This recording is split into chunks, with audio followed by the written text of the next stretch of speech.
السلام عليكم ورحمة الله وبركاته. الحمد لله رب العالمين حمدا كثيرا طيبا مباركا فيه. رب اشرح لي صدري ويسر لي أمري واحلل عقدة من لساني يفقهوا قولي. أعوذ بالله من الشيطان الرجيم. ربنا وابعث فيهم رسولا منهم يتلو عليهم آياتك ويعلمهم الكتاب والحكمة ويزكيهم إنك أنت العزيز الحكيم. ബഹുമാനരായ സത്യവിശ്വാസികളെ, പ്രിയമുള്ള സഹോദരന്മാരെ, സഹോദരികളെ, പ്രവാചകൻ മുഹമ്മദ് നബി സല്ലല്ലാഹു അലൈഹി വസല്ലമയുടെ സമ്പൂർണ്ണ ജീവിത ചരിത്രം എന്ന സീറത്തുൻ നബവിയയിലെ 10ാമത്തെ ദർസിലാണ് നാം എല്ലാവരും ഒത്തുകൂടിയിട്ടുള്ളത്. ഇന്നലെ നാം സംസാരിച്ച വിഷയം നബി സല്ലല്ലാഹു അലൈഹി വസല്ലമയുടെ വംശാവലിയെ സംബന്ധിച്ചും അതേപോലെ തന്നെ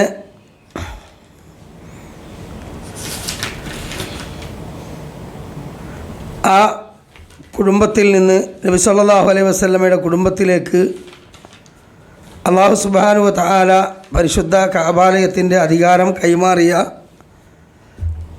ആ ഘട്ടത്തെ സംബന്ധിച്ചും അതേപോലെ തന്നെ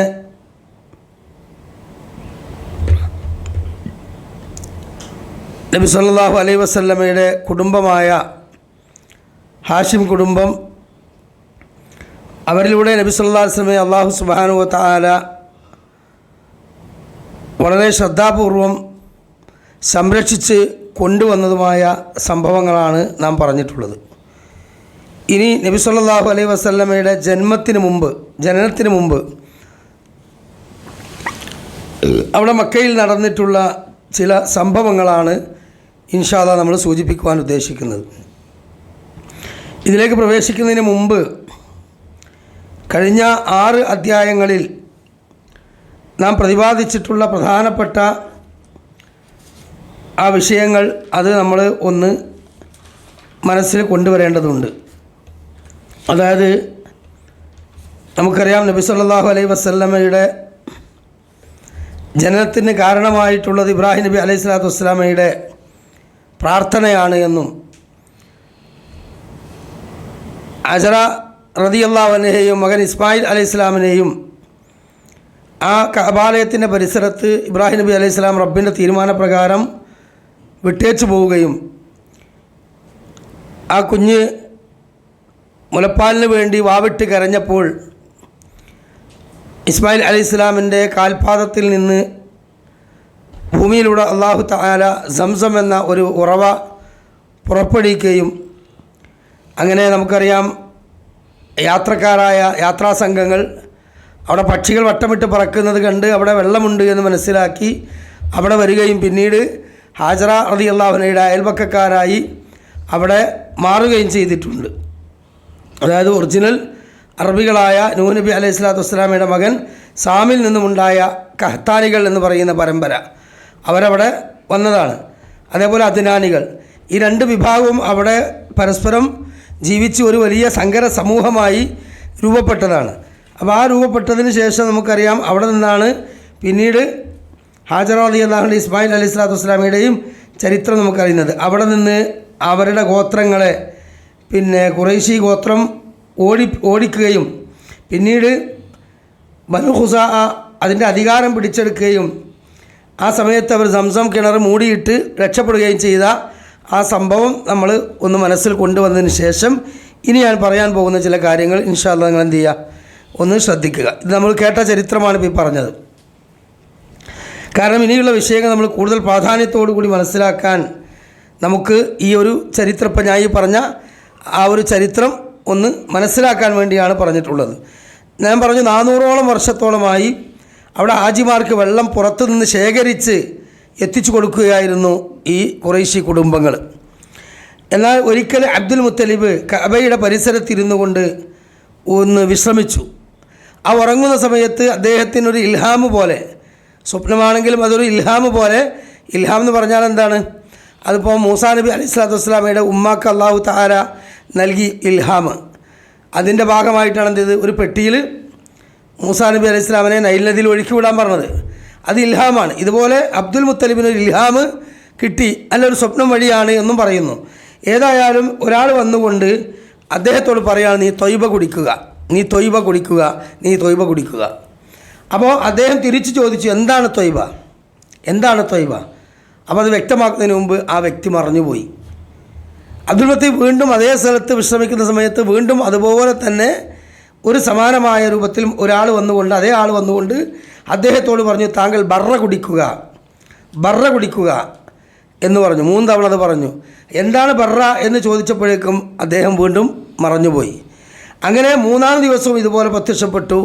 4-ാമത്തെ ദിവസം വന്നുകൊണ്ട് ആ വ്യക്തി പറഞ്ഞു, താങ്കൾ സംസം കുടിക്കുക, സംസം കുടിക്കുക എന്ന് പറഞ്ഞു.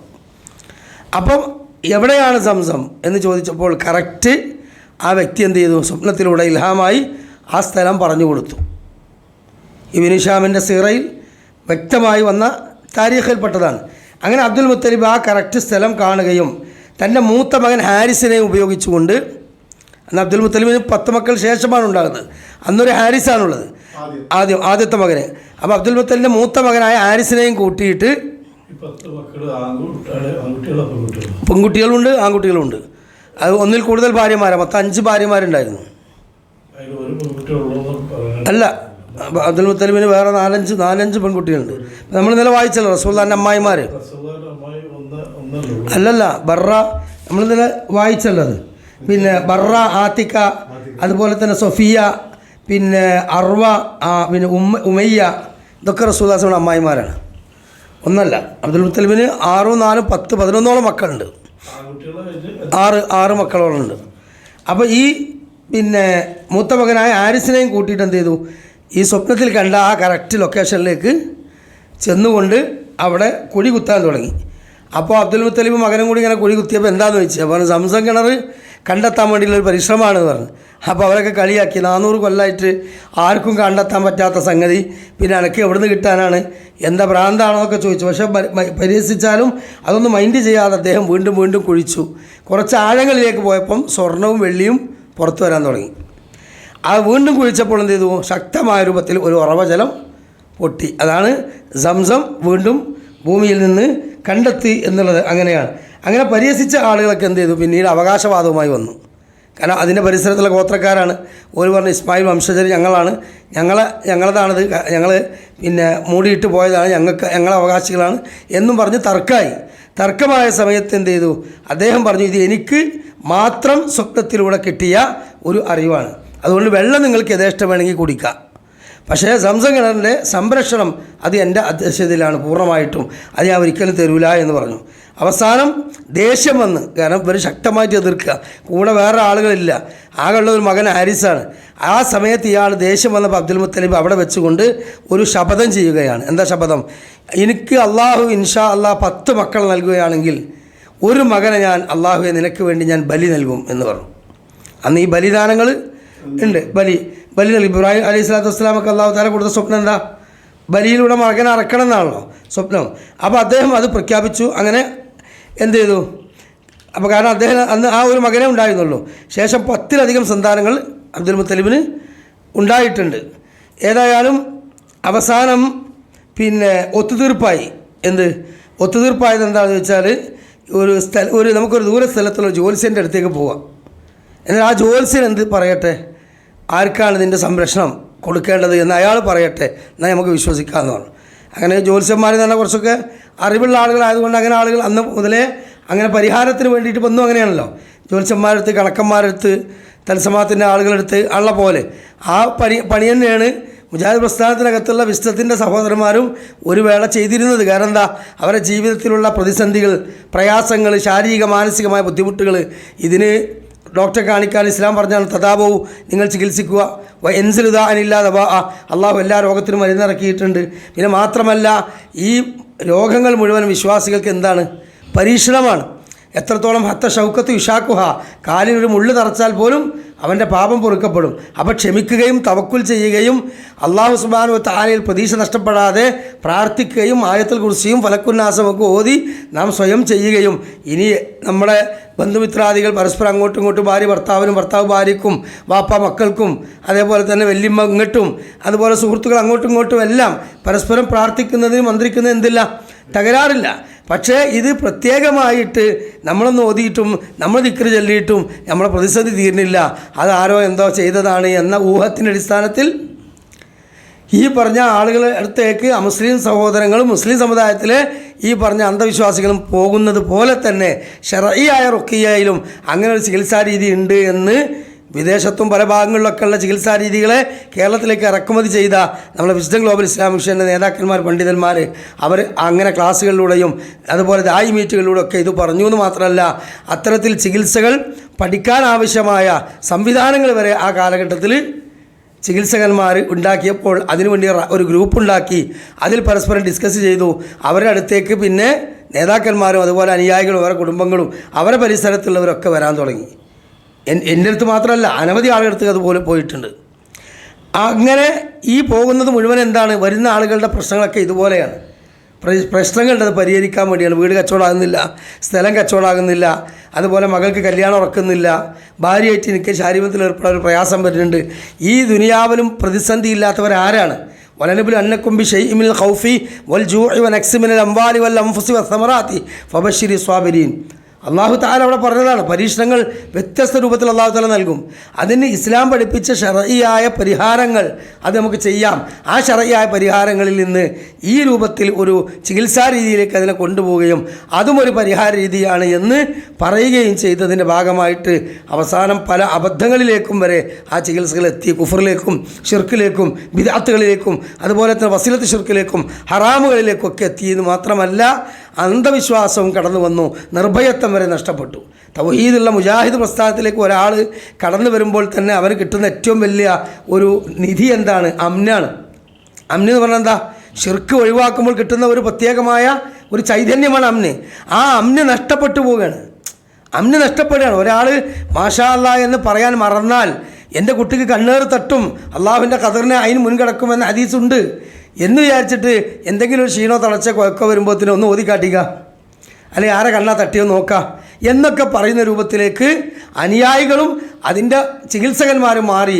അതുകൊണ്ട് തന്നെ ഒരു തനിച്ച അന്ധവിശ്വാസികൾ ഈ തൗഹീദിൻ്റെ പ്രസ്ഥാനത്തിലും ഉടലെടുത്തു എന്നുള്ളതാണ്. ഇപ്പോൾ ഏറെക്കുറെ ഞാൻ ഈ വിഷയങ്ങളൊക്കെ പുറത്തു പറയുകയും അത് സോഷ്യൽ മീഡിയയിലൂടെയും പല മേഖലയിലും അത് വൈറലാവുകയും ചെയ്തപ്പോൾ പല ആളുകളും അത്തരത്തിലുള്ള രീതിയിൽ നിന്ന് മാറിയിട്ടുണ്ട്.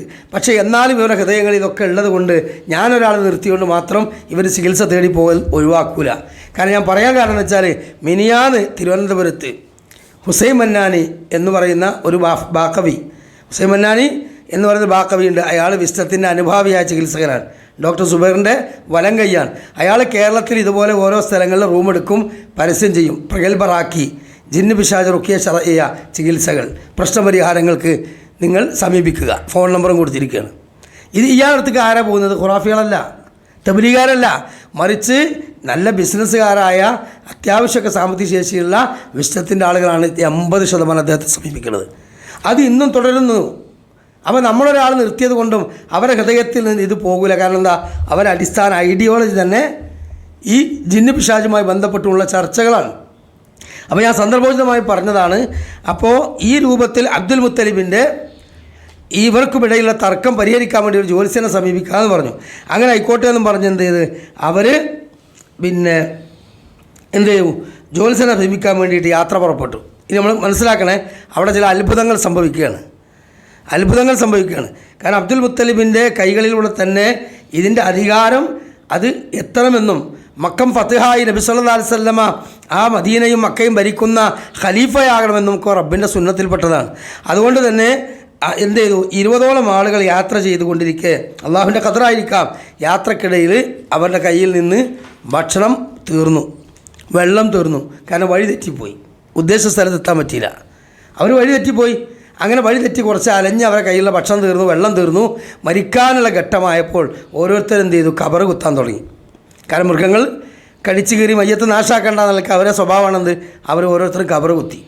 അങ്ങനെ ഓരോരുത്തർ മരിക്കുമ്പോൾ അവരവരെന്ത് ചെയ്യുക, മറ്റോൻ ഓനെ കബറിൽ അടുക്കുക, അങ്ങനെ ഇവൻ മരിക്കുമ്പോൾ മറ്റോൻ അടുക്കുക, അങ്ങനെ തീരുമാനിച്ച് 1-2 ആളുകളൊക്കെ യാത്രയിൽ മരിച്ചു.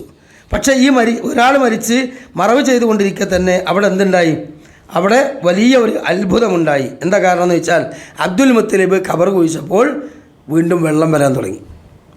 ഒരിക്കൽ വെള്ളം കുഴിച്ചപ്പോൾ സംസം കണ്ടു. ഇവിടെ യാത്രക്കിടയിൽ ഖബർ കുഴിച്ചപ്പോൾ വീണ്ടും അവർക്ക് വെള്ളം കിട്ടി. വെള്ളം കിട്ടിയാൽ ജീവൻ നിലക്കാലോ. അൽഹംദുലില്ലാഹ് അവരെല്ലാം വെള്ളം കുടിച്ചു. അപ്പോൾ അവർക്ക് മനസ്സിലായി എന്ത്, അബ്ദുൽ മുത്തലിബിന് എന്തോ ഒരു പ്രത്യേകത ഞങ്ങളെക്കാൾ വ്യത്യാസമായിട്ടുണ്ട്. കാരണം അയാളിലൂടെ ഒരു അത്ഭുതം പ്രത്യക്ഷപ്പെട്ടല്ലോ. അപ്പോൾ അവർ പറഞ്ഞു, എന്നാൽ പിന്നെ തർക്കിക്കേണ്ട, സംസത്തിൻ്റെ അധികാരം നിങ്ങൾക്ക് തന്നെ ആയിക്കോട്ടെ, അത് ഉപയോഗിക്കാനുള്ള പെർമിഷൻ ഞങ്ങൾക്ക് കിട്ടിയാൽ മതി എന്ന് പറഞ്ഞു. അങ്ങനെ അന്നേ അവർ ഈ സംസമിനെ പരിശുദ്ധി കണ്ടിരുന്ന ആളുകളാണ്. കാരണം എന്താണ്, മാ ഉ സംസം വിമാ ശുരിബലഹു, ഹദീസിൽ ഉണ്ടല്ലോ, മാ ഉ സംസം എന്ന് പറയുന്ന പാനീയം വിമാ ശുരിബലഹു, അത് എന്തൊരു ഉദ്ദേശത്തിനാണ് ഒരാൾ കുടിക്കുന്നത് അയാൾക്ക് അതിൻ്റെ ഫലം ലഭിക്കുമെന്നാണ്. അപ്പോൾ അത് അല്ലാഹു തആല ആ വെള്ളത്തിന് വെച്ചൊരു ബർക്കത്താണ്, പ്രത്യേകമായ ബർക്കത്ത്. ആ ബർക്കത്തിൽ നിന്ന് നാം ഹദീസിൽ വന്നതുകൊണ്ട് നമ്മൾ എന്ത് ചെയ്യാണ്, അതിൽ തബറുക്ക് എടുക്കുന്നു. ആ തബറുക്ക് ഇസ്ലാം അനുവദിച്ചതാണ്. അത് റസൂലുള്ളാഹി സ്വല്ലല്ലാഹു സ്വഹാബത്ത് ചെയ്തിട്ടുണ്ട്. അപ്പോൾ ഇവിടെ എന്താണ് ഈ സംസമിനെ പറ്റി അദ്ദേഹം പറയുകയാണ്. പിന്നെ മാത്രമല്ല അദ്ദേഹത്തിന് കിട്ടിയ സ്വർണവും വെള്ളിയും, ആ ഭൂമിയിൽ നിന്ന് കുഴിച്ചിട്ട സ്വർണ്ണം വെള്ളിയൊക്കെ ഉണ്ടല്ലോ, അത് അദ്ദേഹം സ്വന്തമായി എടുക്കാതെ കഅബാലയത്തിനൊരു വാതിൽ ഉണ്ടാക്കി, കഅബയുടെ സ്വർണ്ണവാതിൽ ആ കാലഘട്ടത്തിൽ തന്നെ അബ്ദുൽ മുത്തലിബ് ഉണ്ടാക്കി. അങ്ങനെ അദ്ദേഹം പറഞ്ഞ ഒരു വാക്കുണ്ട്, ഇമാം ബൈഹഖി റഹ്മത്തുള്ളാഹി അലൈഹി അദ്ദേഹത്തിൻ്റെ ദലാഇൽ നുബുവയിൽ ഉദ്ധരിക്കുകയാണ്. അല്ലാഹുമ്മ ഇന്നി ലാ ഉഹില്ലഹ ലി മുഅ്തസിലിൻ വഹിയ ലി ഷാരിബി ഹില്ലിൻ വലാ ബില്ലിൻ. എന്താണ്, ഈ സംസം നിങ്ങൾ ധാരാളമായി കുടിക്കാൻ ഉപയോഗിച്ചോളൂ, അതിന് മാത്രമേ ഉപയോഗിക്കാവൂ. നിങ്ങൾ ഒരിക്കലും അത് കുളിക്കാനോ നിങ്ങളുടെ മൃഗങ്ങളെ കഴുകാനോ ഒന്നും ഉപയോഗിക്കരുത്. കാരണം അത് ഹുർമത്തുള്ള ജലമാണ്. അപ്പോൾ നോക്കൂ, നിങ്ങൾ ഈ സംസമിന് അന്നേ അവരെന്ത് കാണുന്നുണ്ട്, പവിത്രത കാണുന്നുണ്ട്. അപ്പോൾ ഇതാണ് യഥാർത്ഥത്തിൽ റീഡിസ്കവറി ഓഫ് സംസം എന്ന് അടിച്ചു നോക്കിയാൽ കാണാം സൈറ്റിൽ.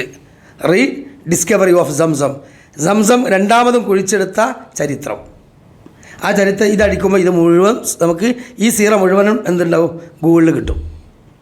അപ്പോൾ ഏതൊരുത്തരും ഇന്ന് പഠിക്കാൻ, വായിക്കാൻ, മനസ്സിലാക്കാൻ വളരെ എളുപ്പത്തിൽ വ്യത്യസ്ത ഭാഷകളിലേക്ക് സീറത്തുൻ നബവിയ്യ എന്ന റസൂലുള്ളാഹി സ്വല്ലല്ലാഹു അലൈഹി വസല്ലമയുടെ സമ്പൂർണ്ണ ജീവിത ചരിത്രം പരിഭാഷ ചെയ്യപ്പെട്ടിട്ടുണ്ട്. അപ്പോൾ അതുകൊണ്ട് നമ്മൾ കേൾവി എന്ന് പറയുന്നതിനപ്പുറം അത് മനസ്സിലാക്കുന്ന, ഉൾക്കൊള്ളുന്ന രൂപത്തിൽ അത് എഴുതി വെക്കാനുള്ള, അല്ലെങ്കിൽ അത് അത്തരത്തിൽ റെക്കോർഡ് ചെയ്യാനുള്ള ഒരു മനസ്സ് നമുക്ക് ഉണ്ടായാൽ എന്താവും, ആ ഇൽമിൻ്റെ മജ്ലിസിൽ നമ്മൾ ആ ഇൽമുമായി പോയാൽ നമുക്ക് സഹറല്ലാഹു ലഹു ത്വരീക്കൻ ഇലൽ ജന്ന, സ്വർഗത്തിലേക്കുള്ള വഴി അള്ളാഹു എളുപ്പാക്കി തരും. അള്ളാഹു നമുക്ക് നാഫിയായ ഇൽമിനെ പ്രധാനം നൽകുമാറാകട്ടെ. അപ്പോൾ ഇനി രണ്ടാമത്തെ ഒരു സംഭവം, ഇതൊരു സംഭവമാണ് സംസമിൻ്റെ സംഭവം. അദ്ദേഹം ശപഥം ചെയ്തിരുന്നു. എന്താ ശപഥം ചെയ്തത്, അന്ന് ഈ കുഴി കുത്തിയപ്പോൾ തടഞ്ഞപ്പോൾ ഒരു കുട്ടിയെ എനിക്ക് 10 മക്കളുണ്ടായാൽ ഒന്നിനെ അള്ളാഹുലേക്ക് ദാനം നൽകും എന്ന്, ബലി നൽകുമെന്ന് പറഞ്ഞിരുന്നു. അങ്ങനെ അദ്ദേഹം അവർക്കൊരു വലിയ പ്രത്യേകത ഉണ്ട് ഖുറൈശികൾക്ക്, വാക്കുകൾക്ക് സത്യസന്ധതയുള്ളവരാണ്. പറഞ്ഞ വാക്ക് അവർ പാലിക്കും. അത് അള്ളാഹുവിനോടായാലും സൃഷ്ടികളോടായാലും അങ്ങനെ തന്നെയാണ്, വഞ്ചന നടത്തൂല. അപ്പം അതിൻ്റെ ഭാഗമായിട്ട് എന്ത് ചെയ്തു, അദ്ദേഹം 10 മക്കൾക്ക് നറുക്കിട്ട സമയത്ത് വീണത് ആർക്കാണ്, മുഹമ്മദ് നബിയുടെ പിതാവായ അബ്ദുള്ളയുടെ പേരാണ് വീണത്. എന്നാലോചിച്ച് നോക്കി, റസൂലുള്ളാഹി സ്വല്ലല്ലാഹു അലൈഹി വസല്ലമക്ക് ജനിക്കാൻ കാരണമായ പിതാവ് അബ്ദുള്ള, അദ്ദേഹം ഒന്ന് കല്യാണം പോലും കഴിച്ചിട്ടില്ല, അദ്ദേഹത്തിൻ്റെ പേരാണ് വീണത്. അങ്ങനെ അദ്ദേഹത്തിൻ്റെ കയ്യും പിടിച്ച് എന്ത് ചെയ്യാണ്, അബൂ ത്വാലിബ് കഅബാലയത്തിൻ്റെ പരിസരത്തേക്ക് എത്തി. അപ്പോൾ എന്താണെന്ന് ചോദിച്ചു, അറുക്കാൻ കൊണ്ടുവരികയാണ്. എല്ലാവരും പറഞ്ഞു, എന്ത് വിഡ്ഢിത്തമാണ്, നിങ്ങൾ ഈ കുഞ്ഞിനെ അറുക്കുകയാണോ, എന്താ നിങ്ങൾക്ക് തീരെ ഒരു സംസ്കാരമില്ലേ, ബോധമില്ലേ എന്നൊക്കെ പറഞ്ഞു. അപ്പോൾ അദ്ദേഹം പറഞ്ഞു, അള്ളാഹുവിനോട് ഞാൻ ശപഥം ചെയ്ത കാര്യമാണ്, അതിൽ നിങ്ങൾ ഇടപെടണ്ട എന്ന് പറഞ്ഞു. അവസാനം നാട്ടുകാർ ഈ സംസം കിണറിൻ്റെ വിഷയം പറഞ്ഞ പോലെ വീണ്ടും എന്ത് ചെയ്തു, നാട്ടുകാർ പറഞ്ഞു നമുക്ക് ആ ജ്യോത്സ്യനെ ഒന്നുകൂടി സമീപിക്കാം. അന്ന് ആ യാത്ര വഴി ക്ലോസ് ആയതാണ്. വീണ്ടും അവർ പറഞ്ഞു ആ ജ്യോത്സ്യനെ സമീപിച്ച് അയാളും പ്രശ്നം നോക്കിയിട്ട് പറയട്ടെ, ഈ കുട്ടിനെ ബലി കൊടുക്കണോ അല്ല ഇതിനെന്തെങ്കിലും ഒരു മാർഗ്ഗം ഉണ്ടാവുമല്ലോ, ബലി കൊടുക്കില്ല എന്തെങ്കിലും മാർഗ്ഗം ഉണ്ടാവുമല്ലോ, ആയിക്കോട്ടെ എന്നും പറഞ്ഞു. അങ്ങനെ ആ ജ്യോത്സ്യൻ്റെ അടുത്തേക്ക് പോയപ്പോൾ അദ്ദേഹം പറഞ്ഞു കൊടുത്ത പരിഹാര മാർഗ്ഗം എന്താണോ, 10 ഒട്ടകങ്ങളെ, ഒരു അബ്ദുള്ളയുടെ പേരും 10 ഒട്ടകളുടെ പേരും അബ്ദുള്ളയുടെ പേരും കൂട്ടി 11 നറുക്ക് എന്ത് ചെയ്യുക, ഇട്ടിട്ട് കുലുക്കിയിട്ട് അതിന് ഒരു നറുക്കെടുക്കുക. ഒട്ടകത്തിൻ്റെ പേര് വന്നാൽ നീ എന്ത് ചെയ്യുക, ആ 10 ഒട്ടകങ്ങളെ അബ്ദുള്ളക്ക് പകരമായിട്ട് ബലിയിറക്കുക. എന്നാൽ പിന്നെ എന്തായി? അബ്ദുള്ള കഴിച്ചിലായി. അല്ല, അബ്ദുള്ളാൻ്റെ പേരാണ് കിട്ടണമെങ്കിൽ വീണ്ടും ഒരു 10 ഒട്ടകത്തിന് കൂടി നറുക്കിടുക. അങ്ങനെ അബ്ദുള്ള അതിൻ്റെ പേര് കൂട്ടി 10 ഒട്ടകങ്ങളെ അബ്ദുൽ മുത്തലിബ് നറുക്കിട്ടു. പേര് വീണത് ആരുടെ? അബ്ദുള്ളാൻ്റെ ആണ്. അബ്ദുൽ മുത്തലിബ് വീണ്ടും എന്ത് ചെയ്തു? ജ്യോത്സ്യം പറഞ്ഞ പ്രകാരം 10 ഒട്ടകങ്ങളെയും കൂട്ടി. അപ്പോൾ എത്രയായി? 20 ഒട്ടകവും അബ്ദുള്ളയായി. വീണ്ടും നറുക്കെടുത്തപ്പോൾ അബ്ദുള്ളാൻ്റെ പേര് തന്നെ. വീണ്ടും 10, 30 ഒട്ടകമായി. അങ്ങനെ 40, 50, 90, 100 ഒട്ടകങ്ങളെ അബ്ദുള്ളാനെയും കൂട്ടിയിട്ട് നറുക്കിട്ടു. അതിൽ ഒരു ഒട്ടകത്തിൻ്റെ പേര് വന്നു. അങ്ങനെ എന്ത് ചെയ്തു? അബ്ദുള്ളയെ പിന്മാറ്റി 100 ഒട്ടകങ്ങളെ ഇതിന് പകരമായി ദാനം ചെയ്തു എന്നാണ്. അപ്പം ഒരാളെ കൊലപാതകം നടത്തിയാൽ ഇസ്ലാമിക ശരീഅത്തിൽ ഒരാളെ കൊന്നു കഴിഞ്ഞാൽ അന്നത്തെ ആ ശരീഅത്തിനാണ് ഇന്നുള്ളത് 100 ഒട്ടകമാണ് പ്രതിഫലം കൊടുക്കേണ്ടത്. ഒന്നുകിൽ അയാളെ തല വെട്ടുക, അല്ലെങ്കിൽ ആ വ്യക്തികൾക്ക്, ആ കുടുംബക്കാർക്ക് പൊതുമാപ്പ് കൊടുക്കാം. ആ മാപ്പിൽ അവർക്ക് പ്രതിഫലമായി 100 ഒട്ടകത്തിൻ്റെ സമാനമായ തുക. ഇന്ന് എത്ര ഉണ്ടാവും? ഒട്ടകത്തിന് സംഖ്യ ഉണ്ടാവും. അപ്പോൾ ഈ ഒരു ഹുക്കുമാണ് ഇന്നും ഇസ്ലാമിക ശരീഅത്തിലുള്ളത്. എന്നാലും ചോദിക്കി, അന്നും അതാണുള്ളത്. അതൊരു ജ്യോത്സ്യം കണക്കാക്കിയത് കൊണ്ടല്ല, അത് നാട്ടിലെ ഒരു ആദത്താണ്. റസൂലുള്ളാഹി സ്വല്ലല്ലാഹു അലൈഹി വസല്ലമയും ഇന്ന് നമുക്കറിയാം ഇസ്ലാമിക ഭരണകൂടവും അത് രൂപത്തിൽ തന്നെയാണ്. ഇനി സ്വഹീഹായ ഒരു ഹദീസിൽ അങ്ങനെ എന്ത് ചെയ്തു? ബലി അർപ്പിക്കാതെ അബ്ദുള്ളയെ തിരിച്ചു കൊണ്ടുവന്നു. ഇനി സ്വഹീഹായ ഒരു ഹദീസിൽ നബി സല്ലല്ലാഹു അലൈഹി വസല്ലം പറയുന്ന ഒരു രസകരമായ വാക്ക് എന്താണ്? പിന്നെ അദ്ദേഹം പറയുകയാണ്, അന ഇബ്നു ദബീഹത്തൈൻ, ഞാൻ 2 ഇരട്ട ബലിയുടെ പുത്രനാണ്. കണ്ടോ? അന ഇബ്നു ദബീഹത്തൈൻ, ഇരട്ട ബലിയുടെ പുത്രനാണ് ഞാൻ. എന്താ ഇരട്ട ബലി? ഒന്ന്, ഇബ്രാഹിം നബി അലൈഹി ഇസ്ലാം ഇസ്മായിൽ നബി അലൈഹി ഇസ്ലാമിനെ അറക്കാൻ കൊണ്ടുപോയി. 2, അബ്ദുൽ മുത്തലിബ് അബ്ദുള്ള എന്ന റസൂലുള്ളാഹി സ്വല്ലല്ലാഹു അലൈഹി വസല്ലമയുടെ പിതാവിനെ അറക്കാൻ കൊണ്ടുപോയി. അപ്പോൾ ഞാൻ 2 ബലിയുടെ പുത്രനാണ്. ശരിയാണ്, ഇസ്മായിൽ അലൈഹി ഇസ്ലാമിൻ്റെ വംശപരമ്പരയാണല്ലോ നബി സല്ലല്ലാഹു അലൈഹി വസല്ലമയുടെ കുടുംബം. അപ്പോൾ വംശപരമ്പര അതിൽ നിന്നാണ് വന്നിട്ടുള്ളത്. അപ്പോൾ അതാണ് അദ്ദേഹം പറഞ്ഞിട്ടുള്ളത്. അപ്പോൾ ഇതെല്ലാം അല്ലാഹു സുബ്ഹാനഹു വ തആലയുടെ കൃത്യമായ ചില നടപടികളാണ്. കാരണം എന്താ? നബി സല്ലല്ലാഹു അലൈഹി വസല്ലമയുടെ ജനനത്തിലേക്കുള്ള ഒരു ഒരുക്കങ്ങളാണിതെല്ലാം. റബ്ബിൻ്റെ ഒരു പ്രിപ്പറേഷനാണ്. എല്ലാം വളരെ ക്ലിയർ ആയിട്ടാണ് വരുന്നത്. അങ്ങനെ അബ്ദുള്ള എന്ത് ചെയ്യാണ്? ആ കുടുംബത്തിൽ വളരുകയാണ്. അങ്ങനെ വളർന്ന് വലുതായി യുവാവായ സമയത്ത് അദ്ദേഹം അതീവ സുന്ദരനായിരുന്നു എന്നാണ്. അബ്ദുള്ള നബിയുടെ വാപ്പ ഭയങ്കര സുന്ദരനായിരുന്നു. നല്ല കാണാൻ നല്ല ചുവന്ന തുടുത്ത കളറുള്ള ആളായിരുന്നു. മക്കയിലെ സ്ത്രീകൾ അദ്ദേഹത്തെ സ്വന്തമാക്കാൻ വേണ്ടി അങ്ങേറ്റം ആഗ്രഹിച്ചിരുന്നു. അങ്ങനെ അബ്ദുൽ മുത്തലിബ് തൻ്റെ മകനെ അബ്ദുള്ളക്ക് വേണ്ടി വിവാഹം ആലോചിച്ചപ്പോൾ ആമിന ബിൻത്ത് വഹബ് എന്ന് പറയുന്ന ഒരു സ്ത്രീയെ കിട്ടി. അത് ബനു സഹ്റ ഗോത്രത്തലവനായ ഹബീബിൻ്റെ മകളാണ്. ബനു ഖുറൈദ പിന്നെ ഗോത്രത്തിൽപ്പെട്ട ബനു സുഹ്റ ഗോത്രത്തിൻ്റെ തലവനായ വഹബിൻ്റെ മകളാണ് ആര്? പിന്നെ ആമിന ബിൻത്ത് വഹബ്. ആ ആമിന ബിൻത്ത് വഹബാണ് അബ്ദുള്ളയുടെ ഭാര്യ. നമ്മൾ പറയുന്നുണ്ടല്ലോ ആമിന ബീബി എന്ന് പറയുന്നത്. അബ്ദുള്ളയുടെ ഭാര്യ ആമിന, അതാണ് വഹബിൻ്റെ പുത്രി ആമിന. മാത്രമല്ല അതും അതീവ സുന്ദരിയായിരുന്നു. അദ്ദേഹത്തെ അവിടെ മക്കയിൽ സഹ്റത്തുൽ മക്ക എന്നാണ് ആ പെണ്ണിനെ അറിയപ്പെട്ടിരുന്നത്. സഹ്റത്തുൽ മക്ക എന്താ? മക്കയുടെ പൂന്തോട്ടം. അത്ര ഭംഗിയായിരുന്നു. പക്ഷേ ആ യുവമിഥുനങ്ങൾ, ആ യുവ കോമള മിഥുനങ്ങൾ വിവാഹം കഴിച്ചു. വളരെ കുറഞ്ഞ 10 ദിവസത്തിന് താഴെ മാത്രമാണ് അവർക്ക് മധുവിധു ആസ്വദിക്കാൻ കഴിഞ്ഞത്. അതിനെന്താ? അപ്പോഴേക്കും കച്ചവടം, സിറിയയിലേക്ക് കച്ചവട യാത്ര പോകാനായി. അബ്ദുള്ള അതിൻ്റെ കച്ചവട തിരക്കിൻ്റെ നേതാവാണ്. യാത്ര എന്ന് പറഞ്ഞാൽ നമുക്കറിയാം, വഴി ഭയങ്കര രോഗങ്ങളും പ്രതിസന്ധികളും തിരിച്ചു വരലൊക്കെ വളരെ പ്രയാസമുള്ള കാര്യമാണ്. അങ്ങനെ അള്ളാഹുവിൻ്റെ തീരുമാനമായിരിക്കാം ആ കച്ചവട സംഘത്തിൽ മനസ്സോടെ ആമിനയെ ചുംബിച്ച് സലാം ചെല്ലി അവിടെ നിന്ന് എന്ത് ചെയ്യാണ്? ആലിംഗനം ചെയ്ത് പോവുകയാണ്. യാത്ര തിരിച്ചു മടങ്ങുന്നതിനിടയിൽ അബ്ദുള്ളക്ക് പിന്നെ ഏകദേശം യസ്രിബിൽ വെച്ചുകൊണ്ട് രോഗം ബാധിച്ചു. അപ്പോൾ അവരോട് പോകാൻ പറഞ്ഞു. നിങ്ങൾ പോയിക്കോളി, ഇന്നെ കാത്തിക്കണ്ട, കാരണം എനിക്കിവിടെ കുടുംബക്കാരുണ്ടല്ലോ. നമ്മൾ പറഞ്ഞല്ലോ മദീനത്ത് ആദ്യ കുടുംബമുണ്ട്. നമ്മൾ പറഞ്ഞല്ലോ ഇഷാമിൻ്റെ ഈ ഹാഷിമിൻ്റെ ചരിത്രം പറഞ്ഞ സമയത്ത് പിന്നെ അബ്ദുൽ മുത്തലിബ് എന്ന് പറഞ്ഞാൽ ആരാണ്? ഷെയ്ബ ആരാ മകനാണ്? പിന്നെ ഹാഷിമിൻ്റെ മകനാണ്. അപ്പോൾ ഈ ഷെയ്ബയുടെ മറ്റൊരു പേരാണ് അബ്ദുൽ മുത്തലിബ്. അതായത് മുത്തലിബിൻ്റെ അടിമ. മദീനത്ത് നിന്ന് കൊണ്ടുവന്നല്ല, തിരിച്ചു കൊണ്ടുവന്നല്ല കുടുംബം. ഇന്നലെ നിങ്ങൾ ഇല്ലാത്തതുകൊണ്ട് ആ ചരിത്രം നിങ്ങൾക്ക് മനസ്സിലായിട്ടുണ്ടാവില്ല. ഇന്നലെ നമ്മൾ ആ ചരിത്രം എന്ന് പറഞ്ഞിരുന്നത്. അപ്പം ഏതായാലും അങ്ങനെ എന്ത് ചെയ്യാണ്? അദ്ദേഹം അവിടെ മദീനത്ത് ആ കുടുംബത്തിൽ അവിടെ നിന്നു പരിചരണവുമായി. പക്ഷേ രോഗം മൂർച്ഛിച്ചു. അള്ളാഹുവിൻ്റെ തീരുമാനമാണ്. എന്ത് ചെയ്തു? മരണപ്പെട്ടു അബ്ദുള്ള. മരണപ്പെട്ടപ്പോൾ ദുഃഖിതയായ ആമിന, മക്കക്കാർ മുഴുവനും ദുഃഖിച്ചു. ആമിന ദുഃഖിച്ചു, കവിതകളൊക്കെ എഴുതി. എന്നിട്ട് ഗർഭിണിയായിരുന്നു ആമിന. ആ മതവിധുവിൽ ഗർഭം ചെയ്യുന്നു, പക്ഷെ അത് ആരും അറിയില്ല. അങ്ങനെ എന്ത് ചെയ്തു, അവിടുന്ന് മദീനയിലേക്ക് തിരിച്ച് വീണ്ടും എന്ത് ചെയ്യാണ്, അവരുടെ ഗോത്രത്തിലേക്ക് ആമിന തിരിച്ചു പോവുകയാണ്. ആമിന ഗർഭിണിയായിരുന്ന സമയത്ത്, അതാണ് വിശുദ്ധ ഖുർആൻ പറഞ്ഞത്, അലം യജിദിക യതീമൻ ഫഹാവ, അനാഥയായ രൂപത്തിലാണ് റസൂലുള്ളാഹി സ്വല്ലല്ലാഹു അലൈഹി വസല്ലമയുടെ ജനനം. ഒന്ന് ആലോചിച്ച് നോക്കി, ഒരു പിതാവിന് കാണാൻ പോലും ഭാഗ്യമില്ലാതെ റസൂലുള്ളാഹി സ്വല്ലല്ലാഹു അലൈഹി വസല്ലമ അനാഥത്വത്തിൻ്റെ കയ്പ് നീര് ജനിക്കുന്നതിന് മുമ്പ് തന്നെ അനുഭവിക്കുന്ന അവസ്ഥ, ഗർഭാവസ്ഥയിൽ തന്നെ ഭൂമിയിലേക്ക് എത്തുന്നതിന് മുമ്പ് തന്നെ അനാഥത്വത്തിൻ്റെ കയ്പ് നീര് പൂർണ്ണമായും അനുഭവിച്ചിട്ടുണ്ട്. അങ്ങനെ ഇനി അവിടെ നടക്കുന്ന ഏറ്റവും വലിയ ഒരു സംഭവമാണ് ആനക്കലഹം. നബി സല്ലല്ലാഹു അലൈഹി വസല്ലം ജനിക്കുന്നതിൻ്റെ 55 ദിവസം മുമ്പ് നടന്ന സംഭവമാണെന്ത്, ആനക്കലഹം. റസൂലുള്ളാഹി സ്വല്ലല്ലാഹു അലൈഹി വസല്ലം ജനനത്തിൻ്റെ 55 ദിവസം മുമ്പ്. അതാണ് നബി സല്ലല്ലാഹു അലൈഹി വസല്ലം ജനനവുമായി ബന്ധപ്പെട്ട് ചില താരീഖുകളിൽ രേഖപ്പെടുത്തുമ്പോൾ റസൂലുള്ളാഹി സ്വല്ലല്ലാഹു അലൈഹി വസല്ലം ജനനം ആനക്കലഹ വർഷത്തിലാണ് എന്ന് പറയാൻ കാരണം, ആനക്കലഹ വർഷം റബീഉൽ അവ്വലാണ് എന്ന് ഭൂരിപക്ഷ പണ്ഡിതന്മാരുടെയും അഭിപ്രായം.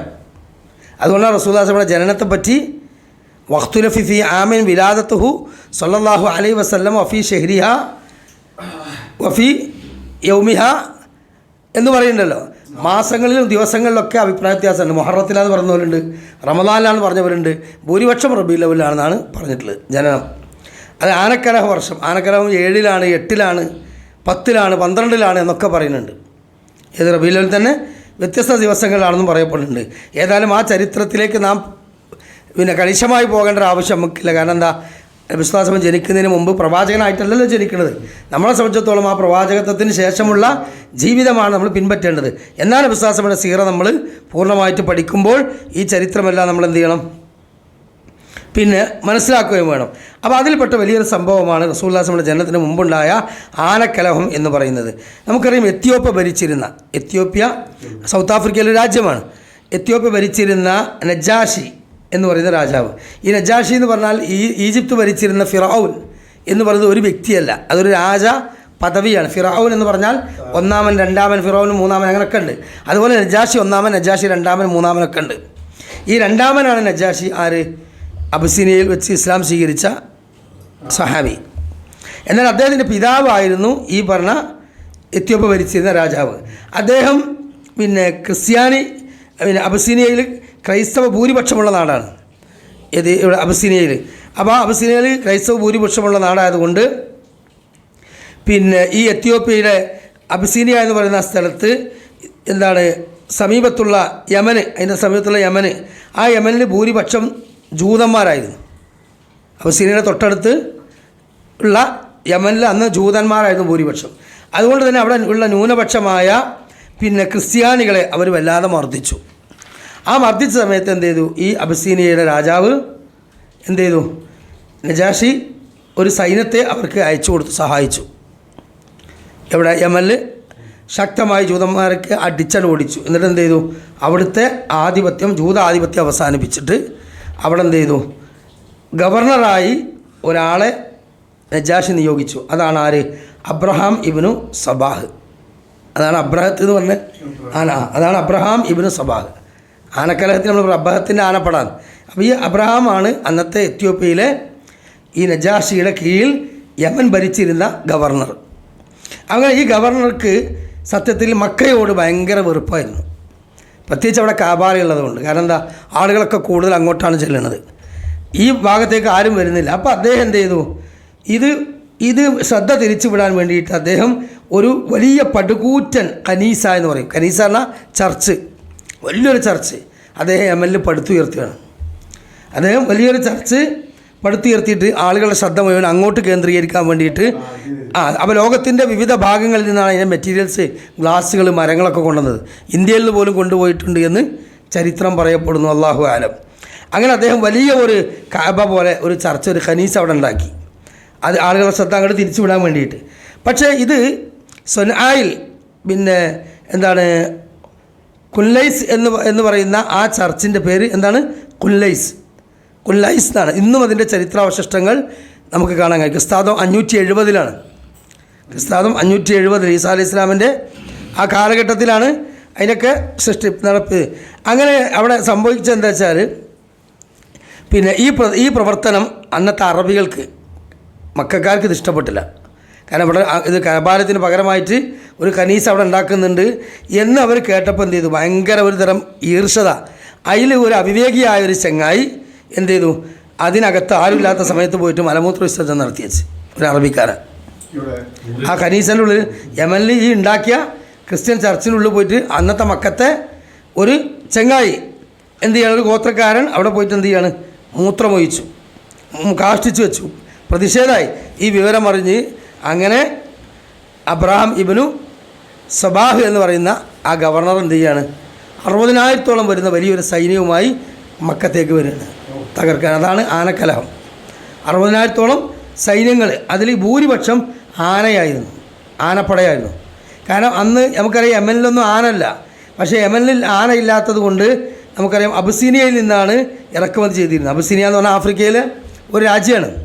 അവിടെ ഇഷ്ടംപോലെ ആനകളുണ്ടാവുമല്ലോ. മാത്രമല്ല ആനകൾ പിന്നെ പ്രത്യേകം ട്രെയിനിങ് കൊടുത്ത ആനകളായിരുന്നു.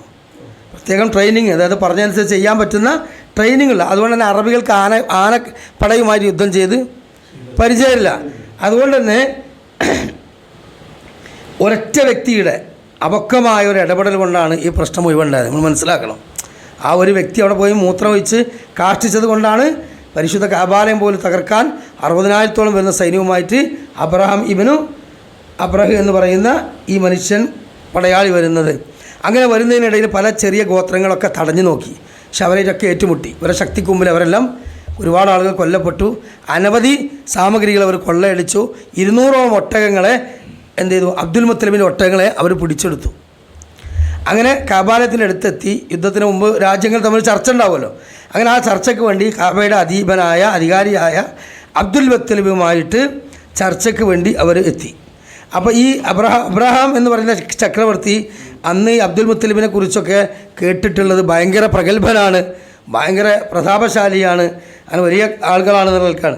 അങ്ങനെ അവരെ മുമ്പിൽ എത്തിയിട്ട് എന്ത് ചെയ്യാണ്, അവർ ആ ചർച്ചയ്ക്ക് ഇരുന്ന സമയത്ത് അബ്ദുൽ മുത്തലിബ് പറഞ്ഞ വാക്കെന്താരോ, അബ്ദുൽ മുത്തലിബ് പറഞ്ഞത്, പിന്നെ നിങ്ങൾ എൻ്റെ 200-ഓളം ഒട്ടകങ്ങളെ ഇതിനിടയിൽ എന്തിട്ട് കൊള്ളയടിച്ചിട്ടുണ്ട്, അതെനിക്ക് തിരിച്ചു തരണം. എൻ്റെ 200 ഒട്ടകങ്ങളെ എനിക്ക് തിരിച്ചു തരണം എന്ന് പറഞ്ഞു. ഇത് കേട്ട സമയത്ത് ഈ അബ്രഹാം അത്ഭുതപ്പെടുകയാണ്. കാരണം എന്താണ്, ഞങ്ങൾ നിങ്ങളുടെ ഏറ്റവും പ്രധാനപ്പെട്ട ഒരു ആരാധനാലയം തകർക്കാൻ വേണ്ടിയിട്ടാണ് വരുന്നത്. ആ നാട്ടിലെ ഏറ്റവും വലിയ ആരാധനാലയം തകർക്കാൻ വരികയാണ്. അബ്ദുൽ മുത്തലിബിന് അത് പ്രശ്നമല്ല. അബ്ദുൽ മുത്തലിബിൻ്റെ പ്രശ്നം മൂപ്പര 200 ഒട്ടകമാണ്.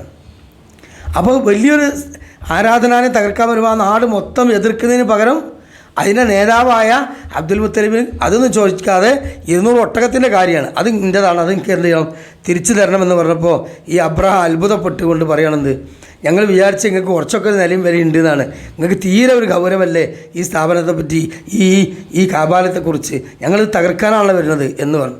അതിന് അദ്ദേഹം പറഞ്ഞ രസകരമായ ഒരു വാക്കുണ്ട്. അബ്ദുൽ മുത്തലിബ് നൽകിയ മറുപടി എന്താണോ, ഇന്നി അന റബ്ബു ഇബിൽ, തീർച്ചയായും 200 ഒട്ടകത്തിൻ്റെ റബ്ബാര ഞാനാണ്, അതിൻ്റെ യജമാനൻ ഞാനാണ്, അത് എൻ്റെ മുതലാണ്. എന്നാൽ ഇന്നലൊക്കെ ബൈത്തൻ റബ്ബൻ സയംനഹു, അതിൻ്റെ റബ്ബ് എന്ന് പറഞ്ഞാൽ കഅബാലയത്തിൻ്റെ റബ്ബ് പടച്ചവനാണ്. ആ അള്ളാഹു താല എന്ത് ചെയ്യും, അതിനെ നോക്കും. എന്താ ഉറപ്പൊക്കെയാണ്, അതിൻ്റെ ഭവനത്തിൻ്റെ നാഥൻ അള്ളേന്, ആ അള്ളാഹിൻ്റെ ഭവനം അള്ള നോക്കും. ഇത് എൻ്റെ 200 ഒട്ടകം അതിൻ്റെതാണ്, അത് ഞാൻ തന്നെ നോക്കണ്ടേ, അതുകൊണ്ടാണ് ഞാൻ ഒരു ഗൗരവം കാണിക്കാതിരുന്നത്. അങ്ങനെ എന്ത് ചെയ്തു, ആ ചർച്ചയിൽ തീരുമാനമായി പൂർണ്ണമായി 200 ഒട്ടകം അവർക്ക് കൊടുത്തു. എന്നിട്ട് എന്ത് ചെയ്തു, അവസാനം പിന്നെ അബ്രഹാം പറഞ്ഞതനുസരിച്ച് അബ്ദുൽ മുത്തലിബ് പ്രഖ്യാപിച്ചു, എല്ലാവരും കഅബാലയത്തിൻ്റെ പരിസരത്ത് നിന്ന് മാറി താമസിക്കണം, കഅബ പൊളിക്കാൻ പോവുകയാണ്. അവർ നിസ്സഹായരാണ്, അവർക്കൊന്നും ചെയ്യാൻ കഴിയില്ല. കാരണം ഒന്ന് ആനപ്പട, 2 ശക്തമായ സൈന്യം, പിന്നെ എന്ത് ചെയ്യാൻ പറ്റും. അപ്പോൾ അവർ പിന്നെ മാത്രമല്ല റബ്ബിൻ്റെ ഭവനാണ്, റബ്ബിലേക്ക് ഏൽപ്പിച്ചുകൊണ്ട് അവരവരെ സമ്പത്തൊക്കെ സംരക്ഷിച്ച് എന്ത് ചെയ്തു, എല്ലാവരും പിന്നെ ഇറയുടെ കുന്നിൽ കയറി നിന്നു. അങ്ങനെ ആ ഹിറാ കുന്നിൽ കയറി നിന്ന് അദ്ദേഹം അവിടെ നിന്ന് മനോഹരമായൊരു പ്രാർത്ഥന നിർവഹിക്കുന്നുണ്ട്. അബ്ദുൽ മുത്തലിബ് 2 കരങ്ങളെയും അള്ളാഹുവിലേക്ക് ഉയർത്തിക്കൊണ്ട് അദ്ദേഹം പറയുകയാണ്, അള്ളാഹുവേ, ഈ ഭവനത്തിൻ്റെ നാഥ, നീ ഞങ്ങളെ സംരക്ഷിക്കണം, ഞങ്ങൾ നിസ്സഹായരാണ്, ആയുധങ്ങളും ആരോഗ്യവുമില്ലാത്ത ആളുകളായിട്ടുണ്ട് ഇവരുടെ മുമ്പിൽ. മാത്രമല്ല ഈ പരിശുദ്ധ കഅബാലയത്തിൻ്റെ മുകളിൽ ഒരിക്കലും കുരിശുകൾ സ്ഥാപിക്കുന്നൊരു കേന്ദ്രമായി നീ ഇതിനെ മാറ്റില്ല റബ്ബേ. അബ്ദുൽ മുത്തലിബ് ദുആ ചെയ്യുക അല്ലാഹുവിനോട്. എന്നാലോചിച്ച് നോക്കി. അങ്ങനെ അദ്ദേഹം ദുആ ചെയ്തു. മക്ക മുശ്രിക്കുകൾ എല്ലാവരും എന്ത് ചെയ്തു? ഇറാഖ് കുന്നിൽ കയറി ഇവർ പൊളിക്കുന്നത് കാണാൻ വേണ്ടി നിൽക്കുകയാണ്. അങ്ങനെ ഹറമിൻ്റെ പരിസരത്തേക്ക് അബ്രഹത്തും ആനപ്പടയും വൻ സൈന്യവും വരികയാണ്. മുൻഭാഗത്ത് മുഴുവൻ ആനകളാണുള്ളത്. ആനകളെത്തി ഹറമിൻ്റെ ഏകദേശം കുറച്ച് ഇപ്പുറത്തെത്തിയ സമയത്ത് ആനകൾ എന്ത് ചെയ്യാണ്? അവിടെ ഇരുന്നു, സ്റ്റോപ്പായി. ഒരു കാലും ഞങ്ങൾ എടുത്തു വെക്കണില്ല. അവരെ കൊണ്ട് കഴിയുന്ന 18 അടവും പയറ്റി നോക്കി പാപ്പന്മാർ. ഒരു നിലക്കും ഒരൊറ്റ ആനയും അങ്ങോട്ട് വെക്കുന്നില്ല. അവസാനം എന്ത് ചെയ്തു? പിന്നീട് സൈന്യം കാൽനടയായിട്ട് കാബാലയം പൊളിക്കാൻ വേണ്ടി ഇറങ്ങി. ആ സമയത്താണ് എന്ത് ചെയ്യുന്നത്? അറഅയ്തല്ലദി അലം തറ കൈഫ ഫഅല റബ്ബുക ബി അസ്ഹാബിൽ ഫീൽ അലം യജ്അൽ കൈദഹും ഫീ തദ്ലീൽ വഅർസല അലൈഹിം ത്വയ്റൻ അബാബീൽ തർമീഹിം ബിഹിജാറത്തിൻ മിൻ സിജ്ജീൽ ഫജഅലഹും കഅസ്ഫിൻ മഅകൂൽ. ചവച്ചു തുപ്പിയ വൈക്കോൽ കൂനകളെ പോലെ അവരെന്ത് ചെയ്തു? അബാബിൽ പക്ഷികൾ കൊണ്ട് അല്ലാഹു തആല സൃഷ്ടിച്ചു. ഈ അബാബിൽ പക്ഷികളെ പറ്റി ചരിത്രത്തിൽ സീറയിൽ പറയുന്നത് വെച്ചാൽ ഓരോ പക്ഷിയുടെ കയ്യിലും 3 കല്ലാണ് ഉണ്ടായത്. ഒന്ന് ചുണ്ടിൽ, മറ്റേ 2 ഓരോ കല്ല്, ചെറിയ കല്ല്. ആ പക്ഷി എന്ന് പറഞ്ഞാൽ എത്ര ഉണ്ടാകുക? പക്ഷെ അത് ചുട്ടുപഴുപ്പിച്ച ചൂളക്കല്ലുകളായിരുന്നു. ഭയങ്കര ശക്തമായ ചുട്ടുപഴുപ്പിച്ച കല്ലായിരുന്നു എന്നാണ്. അതിൻ്റെ ശക്തമായ ശരവർഷം കൊണ്ട് ഒരുപാട് ആനകൾ ചത്തുമലച്ചു, തിരിച്ചോടി. സൈന്യങ്ങൾ ഒരുപാട് മരണപ്പെട്ടു, പല ആളുകളും തിരിച്ചോടി. ആയിഷ റളിയല്ലാഹു അൻഹ വലുതായതിനു ശേഷം പറയുകയാണെന്ത്? ഈ ആനപ്പാപ്പാന്മാരിൽ ചില ആളുകൾ കഅബാലയത്തിൽ അന്ധന്മാരായിട്ട് പിച്ച വെച്ച് നടക്കുന്നത് ഞങ്ങൾ കണ്ടിട്ടുണ്ട്. എന്നാൽ യുദ്ധത്തിൽ പങ്കെടുത്ത പല ആളുകൾക്കും കണ്ണിന് കാഴ്ച പോയി. ജീവൻ ബാക്കിയായ ആളുകൾ പലരും കണ്ണിന് കാഴ്ച. കാരണം എന്താ? പരിശുദ്ധ കഅബാലയം പൊളിക്കാൻ വേണ്ടിയിട്ട് പോയതാണ്. അപ്പോൾ അതിൻ്റെ ഭാഗമായിട്ട് ആ പാപ്പാന്മാർ ചിലവർ നാട്ടിലേക്കൊന്നും പോകാൻ കഴിയാതെ അവിടെ തന്നെ മക്കത്ത് പിച്ച വെച്ച് നടക്കുന്നത്, കണ്ണ് കാണാതെ അങ്ങനെ എറിഞ്ഞ് നടക്കുന്നത് ഞങ്ങൾ കണ്ടിരുന്നു എന്നാണ്. അങ്ങനെ ഇതിന് ശേഷം അറബികൾ ഒരു കലണ്ടർ സ്ഥാപിച്ചു, ആനക്കലഹ വർഷം. അവിടെ നിന്നിട്ടാണ് പിന്നെ അവരെ കലണ്ടർ അവരന്ന് സ്ഥാപിച്ചിരുന്നത്. പിന്നീട് ഉമർ ഖത്താബ് തന്നെ ഭരണകാലത്താണ് ഹിജ്റ കലണ്ടറാക്കി അതിനെ മാറ്റപ്പെടുത്തുന്നത്, ഹിജ്റ വർഷത്തിലേക്ക് അതിനെ മാറ്റിയത്. അപ്പോൾ ഈ സംഭവം ഇനി ഇതിന് ശേഷം വളരെ നിർണായകമായ മറ്റൊരു സംഭവം കൂടെ ഉണ്ട്. അത് നമുക്ക് പറയേണ്ടതുണ്ട്. അതായത് നമ്മൾ പറഞ്ഞല്ലോ നബി സല്ലല്ലാഹു അലൈഹി വസല്ലം ജനിക്കുന്നത് ആനക്കലഹം കഴിഞ്ഞ് 55 ദിവസത്തിന് ശേഷമാണ് എന്ന് നമുക്കറിയാം. ആ ആനക്കല വർഷത്തിന് അന്ന് നമുക്കറിയാം ആ ഇബ്രാഹിം നബി അലൈഹി ഇസ്ലാമിൻ്റെ പ്രാർത്ഥന ഞാൻ ആമുഖത്തിൽ ഓതി വെച്ച ആയത്തതാണ്. ആ ആയത്തിൽ എന്താ അള്ളാഹു തആല പറയുന്നു നോക്കൂ. 2-ാം അധ്യായം സൂറത്തുൽ ബഖറ 129. أعوذ بالله من الشيطان الرجيم ربنا وابعث فيهم رسولا منهم يتلو عليهم آياتك ويعلمهم الكتاب والحكمة ويزكيهم إنك أنت العزيز الحكيم. ഇബ്രാഹിം നബി ദുആ ചെയ്യുക, ഞങ്ങളുടെ റബ്ബേ, അവരിൽ നിന്ന്, അതായത് ഈ അറബി സമൂഹത്തിൽ നിന്ന് ഒരു റസൂലിനെ നീ അവർക്ക് നിയോഗിക്കണമേ. നിൻ്റെ ആയാത്തുകൾ ഓതിക്കൊടുത്തുകൊണ്ട് അവരെ ആ ഖുർആനും ആ പ്രവാചകൻ്റെ ജീവിത സന്ദേശവും. അപ്പോൾ ഈ ആനക്കലഹ വർഷത്തോടു കൂടി പൂർണ്ണമായിട്ടും അവരെ നശിപ്പിച്ച് അള്ളാഹു ഖുറൈശികൾക്ക് എന്ത് ചെയ്യണം? വീണ്ടും ആ കഅബാലയത്തിൻ്റെ അധികാരം വളരെ സുഖകരമായ രൂപത്തിൽ കൊണ്ടുപോകാൻ വേണ്ടി കൊടുക്കുകയാണ്. പിന്നെ അത് ഇബ്രാഹിം നബി അലൈഹി ഇസ്ലാമിൻ്റെ പ്രാർത്ഥന കൊണ്ടാണ്, അല്ല ഇവരെ മഹിമ കൊണ്ടല്ല. ഇവർക്ക് ആർക്കും അതിലൊരു മഹിമയുള്ള ആളുകളില്ല. ഇവരെല്ലാം റസൂലുള്ളാഹി സ്വല്ലല്ലാഹു അലൈഹി വസല്ലമയെ സംരക്ഷിക്കാൻ വേണ്ടി അള്ളാഹു പ്രത്യേകമായ മനസ്സിൽ ഒരു കൽബിൽ ഒരു കരുണ അവർക്ക് ഇട്ട് കൊടുക്കുകയാണ്. അതാണ് അതിൻ്റെ മനസ്സിലാകുന്നത്. അപ്പോൾ ഇത് ഇബ്രാഹിം നബി അലൈഹി ഇസ്ലാമിൻ്റെ 3 ദുആകളാണ്. ഒന്ന്, ഇവിടെ പിന്നെ നബി സല്ലല്ലാഹു അലൈഹി വസല്ലമയെ നിയോഗിക്കണം. 2, ഇവിടെ നിർഭയത്വമുള്ള നാടാക്കണം. 3, ഫലപുഷ്ടിയുള്ള നാടാക്കണം. ഇത് 3ഉം അള്ളാഹു തആല കബൂലാക്കിയിട്ടുണ്ട്. അപ്പോൾ ഇനി നമ്മൾ എന്ത് ചെയ്യണം? ചരിത്രത്തിൻ്റെ നാം നിർത്തിവെച്ച ഭാഗത്തേക്ക് മടങ്ങുക. അതായത് ആമിന 25-ാമത്തെ വയസ്സിൽ അബ്ദുള്ള മരണപ്പെട്ടു. അങ്ങനെ ആമിന റസൂലുള്ളാഹി സ്വല്ലല്ലാഹു അലൈഹി വസല്ലമയെ ഗർഭം ധരിച്ച് എന്ത് ചെയ്യാണ്? ജീവിച്ചുകൊണ്ടിരിക്കുകയാണ്. ഇനി റസൂലുള്ളാഹി സ്വല്ലല്ലാഹു അലൈഹി വസല്ലമയുടെ ആ ജനനവുമായി ബന്ധപ്പെട്ടുള്ള കാര്യങ്ങളാണ് നമ്മൾ പറഞ്ഞ് അവസാനിപ്പിക്കുന്നത്. ഇൻഷാ അല്ലാഹ് ഇതോടുകൂടി ഈ 10-ാമത്തെ സീറ അവസാനിപ്പിക്കും ഇൻഷാ അല്ലാഹ്. നബി സല്ലല്ലാഹു അലൈഹി വസല്ലമയുടെ അനുഗ്രഹീതമായ ജനനം നമ്മൾ പറഞ്ഞു റബീഉൽ അവ്വലിലാണ്, റബീഉൽ ആഖിറിലാണ്, അല്ല റമളാനിലാണ്. അഭിപ്രായ വ്യത്യാസം കണ്ട് ദിവസങ്ങളിലും മാസങ്ങളിലും ഒക്കെ ഉണ്ട്. വർഷങ്ങൾ വരെ അഭിപ്രായ വ്യത്യാസം പറയുന്നവരുണ്ട്. അപ്പോൾ നമ്മളെ സംബന്ധിച്ചിടത്തോളം എന്തൊക്കെ ചരിത്രം സ്വീകാര്യവുമായി റബീഉൽ അവ്വൽ 12-ന് തന്നെ വന്നു നിൽക്കുക, അത്ഭുതങ്ങൾ പലതും ഉണ്ടായി നിൽക്കുക. എന്നാലും റസൂലുള്ളാഹി സ്വല്ലല്ലാഹു അലൈഹി വസല്ലമയുടെ പേരിൽ ജന്മദിനം ആഘോഷിക്കാൻ ദീനിലെന്തില്ല? ഒരു തെളിവുമില്ല. കാരണം നബി സല്ലല്ലാഹു അലൈഹി വസല്ലം 23 വർഷക്കാലത്തെ ജീവിതത്തിലോ സ്വഹാബത്തിൻ്റെ 30 കൊല്ലത്തെ ഖലീഫമാരുടെ ഭരണകാലഘട്ടത്തിലോ താബിങ്ങളിലോ താബിങ്ങളിലോ എന്തിനേറെ ഇമാമിങ്ങളുടെ കാലഘട്ടത്തിലോ ഉണ്ടായിട്ടില്ല. അതിന് ശേഷമാണ് ഇത് വന്നത് എന്ന് ആഘോഷിക്കുന്നവർ പോലും സമ്മതിക്കുന്ന കാര്യമാണ്. അപ്പോൾ പിന്നെ അതിൻ്റെ ഭാഗത്തേക്ക് നമ്മൾ പോകേണ്ട ആവശ്യമില്ല. ഇനി വേറൊരു കാര്യം, എന്തുകൊണ്ടാണ് അല്ലാഹു സുബ്ഹാനഹു തആല മറ്റുള്ള ഈ യൂറോപ്പിലും അതുപോലെ തന്നെ സിറിയയിലും ഷാമിലും അതുപോലെ തന്നെ മറ്റുള്ള ഈ പറഞ്ഞ അബസീനിയയിലും മറ്റിടത്തൊന്നും പല വേദപണ്ഡിതന്മാരുണ്ടായിട്ടും അവിടെ ഒന്നും ഒരു പ്രവാചകനെ തിരഞ്ഞെടുക്കാതെ ലോകാവസാനം വരെയുള്ള ജനതയ്ക്ക് വേണ്ടി അള്ളാഹു അറബികളിൽ നിന്ന് തന്നെ ഒരു പ്രവാചകനെ തിരഞ്ഞെടുത്തത് എന്തുകൊണ്ടാണ്? അതിന് പല കാരണങ്ങളും പണ്ഡിതന്മാർ, സീറ പണ്ഡിതന്മാർ പറയുന്നുണ്ട്. അതിൽ ഒന്നാമത്തെ കാര്യം എന്ന് പറഞ്ഞാൽ അറേബ്യൻ ഭൂഖണ്ഡത്തിൻ്റെ ഭൂമിശാസ്ത്രമാണ്. ആ ഭൂമിയുടെ ശാസ്ത്രം അതൊരുപാട് പറയേണ്ട കാര്യമാണ്. അതാണ് അതിൻ്റെ പ്രത്യേകത. രണ്ടാമത്, പരസ്പരം തമ്മിലടിച്ച ആ ആളുകൾ അവർ ഒന്നിച്ചു, പരസ്പരം തമ്മിലടിച്ചവർ ഒന്നിച്ചു. പിന്നെ മാത്രമല്ല, ആദ്യമായി അള്ളാഹുവിനെ ആരാധിക്കാൻ വേണ്ടി നിർമ്മിക്കപ്പെട്ട കഅബാലയം എവിടെയാണ്? ഈ അറേബ്യ നാട്ടിലെ പരിശുദ്ധ മക്ക എവിടെയാണ്? സൗദി അറേബ്യയിലാണ്. അവിടെയാണുള്ളത്. അതേ പ്രദേശത്ത് തന്നെയാണ് ഒരു പ്രവാചകൻ അള്ളാഹു നിയോഗിക്കുന്നത്. മാത്രമല്ല, അവരുടെ ഏറ്റവും വലിയൊരു പോസിറ്റീവായ ഗുണം എന്താണെന്ന് ചോദിച്ചാൽ അവരുടെ ഹൃദയശുദ്ധിയായിരുന്നു. ഒരു വിചാരവും കള്ളുകുടിയും യുദ്ധക്കൊതിയന്മാരൊക്കെ ആണെങ്കിലും ഹൃദയശുദ്ധിയുള്ള ആളുകളാണ്. അപ്പോൾ ഇന്നും അറബികൾ അങ്ങനെയാണല്ലോ. എന്തെങ്കിലും തെണ്ടിത്തരം ചെയ്ത് കഴിഞ്ഞാൽ നമ്മൾ നരകത്തിൻ്റെ ആയത്തോ പരലോകത്ത് കൈ ഉയർത്തിയിട്ട് എന്തെങ്കിലുമൊക്കെ ഒന്ന് പറഞ്ഞു കഴിഞ്ഞാൽ അപ്പോൾ പേടിക്കും. അങ്ങനെ ഭയങ്കര പേടിയാണ് അവർക്ക്. അപ്പോൾ അത് ഇന്നും ആ ഒരു ശാഖ കാണാൻ പറ്റും. അപ്പോൾ അന്നും അവരങ്ങനെ തന്നെ വളരെ ഹൃദയശുദ്ധിയുള്ള ആളുകളായിരുന്നു, പച്ച നിഷ്കളങ്കമായ ഹൃദയമായിരുന്നു എന്ന് നമുക്ക് കാണാൻ കഴിയും. പിന്നെ വളരെയധികം സഹനശീലരായിരുന്നു, സഹിക്കാനുള്ള കഴിവ് അവർക്ക് ഭയങ്കര. ഒന്നാം നാട് തന്നെ അങ്ങനെയാണ്. കുന്നും മലകളും പിന്നെ ശൈത്യ ഉഷ്ണകാലങ്ങൾ, ശക്തമായ രൂപത്തിൽ വെള്ളക്കുറവുള്ള നാട്. പിന്നെ ത്യാഗസന്നദ്ധത ഭയങ്കരമായിരുന്നു അവർ.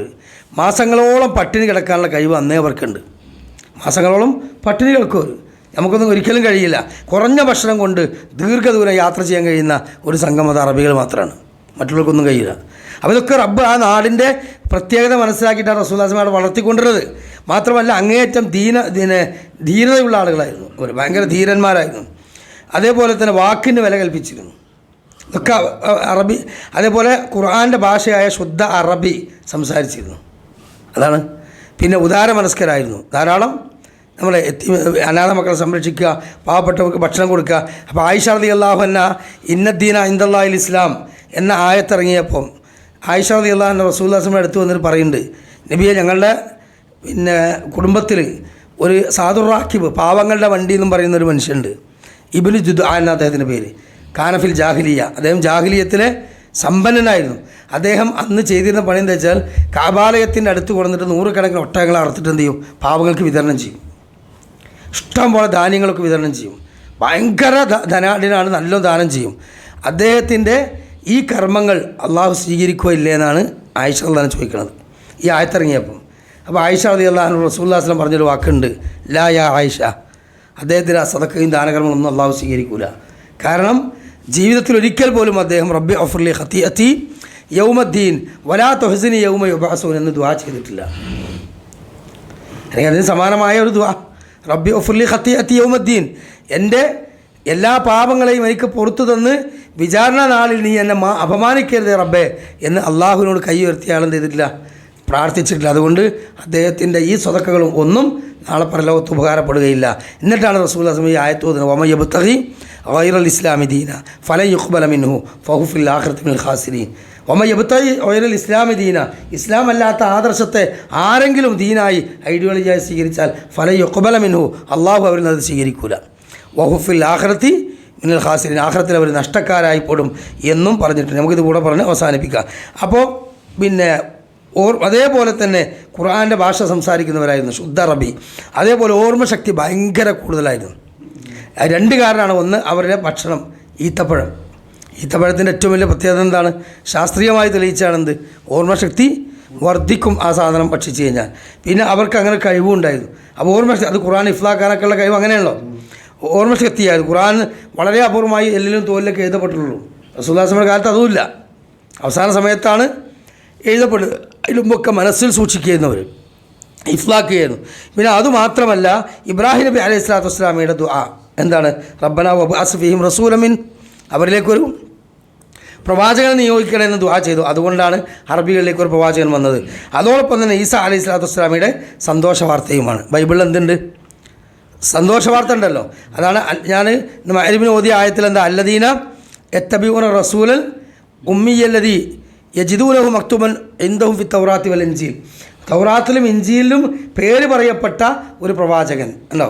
അപ്പോൾ ഈസാ അലൈഹി സ്വലാത്തു വസ്സലാം സുവിശേഷം അറിയിച്ചിട്ടുണ്ട്, ഞാൻ പോയാൽ ഇടയൻ വരും, നിങ്ങളെ അവൻ നയിക്കും എന്നൊക്കെ പറഞ്ഞ സംഭവങ്ങളുണ്ട് ബൈബിളിൽ. അപ്പോൾ റസൂലുള്ളാഹി സ്വല്ലല്ലാഹു അലൈഹി വസല്ലം പറയുകയാണെന്ത്, അദ്ദഅവതു അബി ഇബ്രാഹിം, എൻ്റെ പിതാവായ ഇബ്രാഹിം നബിയുടെ പ്രാർത്ഥനയുടെ ഫലമാണ് ഞാൻ. അതേപോലെ വബി ഷാറത്തുൻ ഹിയ ഈസ ഇബ്നു മറിയം, എൻ്റെ സഹോദരൻ ഈസാ നബിയുടെ സന്തോഷ വാർത്തയുമാണ് ഞാൻ. ഉണ്ടോ. അപ്പോൾ ഇബ്രാഹിം നബിയുടെ ദുആയും ഈസാ നബി അലൈഹി സ്വലാം എന്ന സഹോദരൻ്റെ സന്തോഷ വാർത്തയും കൂടി ചേർന്ന ആളാണ് ഞാൻ എന്നാണ്. അതാണ് അറബി ലോകത്തേക്ക് തന്നെ അള്ളാഹു തിരഞ്ഞെടുക്കാനുള്ള ഒരു കാരണം. നബി സല്ലല്ലാഹു അലൈഹി വസല്ലമയുടെ ജനനവുമായി ബന്ധപ്പെട്ടുകൊണ്ടും അതുപോലെ ഉണ്ടായ ചില അത്ഭുത സംഭവങ്ങളും ഒക്കെ ഇൻഷാ അല്ലാഹ് അടുത്ത സീറിയയിൽ നമുക്ക് വ്യക്തമായി പറയാവുന്നതാണ്. അപ്പോൾ ഇന്ന് നമ്മൾ പറഞ്ഞ ഈ പ്രധാനപ്പെട്ട 3 സംഭവങ്ങളും, നബി സല്ലല്ലാഹു അലൈഹി വസല്ലം അബ്ദുൽ മുത്തലിബുമായി ബന്ധപ്പെട്ട സംഭവങ്ങളും, സംസം കിണറുമായി ബന്ധപ്പെട്ട സംഭവവും, ബലിയുമായി ബന്ധപ്പെട്ട സംഭവങ്ങളും, അതുപോലെ ആനക്കലഹവും, ഇതെല്ലാം നമ്മൾ കൃത്യമായി പഠിക്കുകയും മനസ്സിലാക്കുകയും ചരിത്രങ്ങളെ നാം ഉൾക്കൊള്ളുകയും ഈമാൻ വർദ്ധിപ്പിക്കുകയും ചെയ്യുക. അല്ലാഹു സുബ്ഹാനഹു വ തആല നമുക്ക് തൗഫീഖ് നൽകി അനുഗ്രഹിക്കുമാറാകട്ടെ. സുബ്ഹാനകല്ലാഹുമ്മ ബിഹംദിക അഷ്ഹദു അല്ലാ ഇലാഹ ഇല്ല അൻത അസ്തഗ്ഫിറുക വ അത്തൂബു ഇലൈക്. വസല്ലല്ലാഹു വസല്ലമ തസ്ലീമൻ കസീറ. അസ്സലാമു അലൈക്കും വറഹ്മത്തുള്ളാഹി വബറകാതുഹു.